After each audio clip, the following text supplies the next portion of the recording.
आज अफगानिस्तान की राजधानी काबुल में अल-कायदा के चीफ अल जवाहिरी के अड्डे से जुड़ी एक एक्सक्लूसिव खबर हमारे पास है।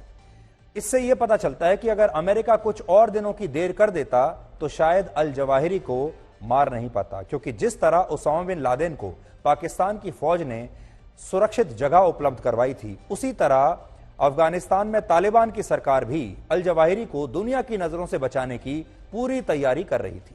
इस बात का खुलासा सैटेलाइट तस्वीरों से हुआ है जिन्हें स्पेस कंपनी मैक्सर टेक्नोलॉजीज ने जारी किया है। इन सैटेलाइट तस्वीरों का आज एक ब्लैक एंड व्हाइट विश्लेषण आपको दिखाएंगे, क्योंकि ये तालिबान की नीयत से जुड़ी एक बड़ी खबर है। एक एक करके इन सैटेलाइट तस्वीरों को देखिए और इनमें छिपे संकेतों को आप समझिए। पहली सैटेलाइट तस्वीर काबुल की है, जिसमें जवाहिरी का घर आपको दिखाई देगा। यह वही जगह है जहां अमेरिका की एक मिसाइल ने उसे मारा।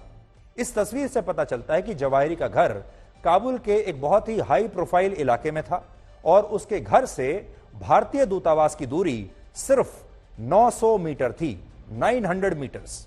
अब आप सोचिए, भारत के दूतावास से सिर्फ 900 मीटर की दूरी पर अल जवाहिरी जैसा आतंकवादी छिपा बैठा था और हमें इसकी खबर तक नहीं थी। हमें क्या, किसी को भी नहीं पता था, शायद अमेरिका ही जानता था। अब आपको जवाहिरी के घर की कुछ करीब से ली गई तस्वीरें दिखाते हैं। यह तस्वीर 13 अक्टूबर 2021 की है।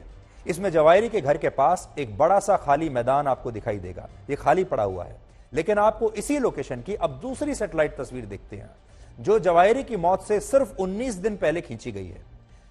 इस तस्वीर में आप जवाहिरी के घर के आसपास निर्माण कार्य होते हुए देख पाएंगे। 13 जुलाई की इस तस्वीर में टिन शेड्स वाले निर्माणाधीन स्ट्रक्चर्स आपको दिखेंगे और उनके पास ही आपको जो कंस्ट्रक्शन की सामग्री होती है वो भी आपको दिखाई देगी, यानी यहां पर निर्माण कार्य चल रहा था। अब आप ये दोनों तस्वीरें देखिए। पहली तस्वीर में आपको खाली जगह दिखेगी, दूसरी तस्वीर में वहां पर आपको निर्माण कार्य होते हुए दिख रहा है, कंस्ट्रक्शन होते हुए दिख रहा है। और ऐसी रिपोर्ट्स हमें मिली हैं कि जवाहिरी के घर के आसपास ये जो निर्माण कार्य है ये जून 2022 में शुरू कर दिया गया था, यानी अल जवाहिरी की मौत से 2 महीने पहले। इसका मकसद काबुल में जवाहिरी के लिए वैसा ही सुरक्षित घर तैयार करना था जैसा पाकिस्तान में उसामा बिन लादेन के लिए बना था। अब ये 2 सैटेलाइट तस्वीरें देखिए। एक तस्वीर पाकिस्तान में एबटाबाद के उस घर की है जहां उसामा बिन लादेन छुपा हुआ था, और दूसरी काबुल के शेरपुर में जवाहिरी के घर की है। तस्वीरों से यह साफ है कि उसामा बिन लादेन अपने घर में जिस जगह पर टहलता था वो जगह बिल्कुल बंद थी, 4 दीवारी से घिरी हुई थी, जबकि जवाहिरी जिस बालकनी में बैठकर अपना समय बिताता था वहां से उसे आसानी से देखा जा सकता था और इसीलिए वो निशाना भी बना। उसामा बिन लादेन का घर ऊंची दीवारों से घिरा हुआ था, चारों तरफ ऊंची दीवारें थी जिसके अंदर झांकना भी नामुमकिन था, लेकिन जवाहिरी का घर सड़क से सीधे जुड़ा हुआ था। इसलिए तालिबान ने जवाहिरी के घर को एक सेफ हाउस बनाने के लिए यह निर्माण कार्य शुरू किया होगा, जिसके सैटेलाइट सबूत आज हम आपको दिखा रहे हैं।